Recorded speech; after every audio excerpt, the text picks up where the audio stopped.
Papanoorin natin ang swimsuit competition performance ni Emma Tiglao sa Miss Grand International 2025.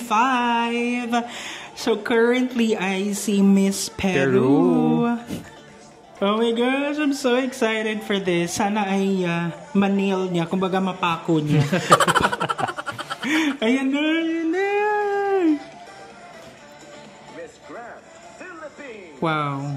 Grabe. Let's go, Emma. I like it na sobrang straight lang yung hair niya. Grabe. Kitang-kita mo yung laban na laban. The curves, 'di ba? Pinaghandaan. Wow! Yung mga extra choreo. Grabe. Nag-uumapaw yung confidence. Wow. Gusto ko yung may pahangin effect dun sa hair niya. Grabe. A-game kung A-game, no? Ito yung mga queen na magandang suportahan kasi talagang pinaghandaan na. Yes. Wow. Yung kanyang signature pose na mga paganon.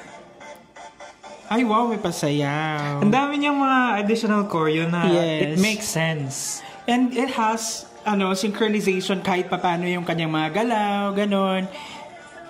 Yung polidong-polido, choreo. Kalkulado, kumbaga. Yes. Ayan. Yes! Malagong Kapampanga.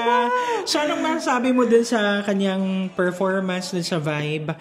Ako, nagtanong, tapos biglang ako agad ang sumagot. Yung vibe niya, it gives me back yung vibe nung Roberta Tamandong na swimsuit competition before. Yes. Ganyan.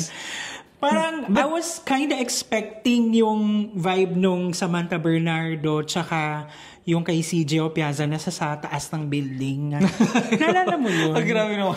Sa taas ng building yun, ginanap. Ito kasi sa resort, sa pool area, ganyan. Bali kasi nauso na yung ganyang setup na sa pool area ang nag-umpisa yata yung parang male pageant yung So parang nagiging...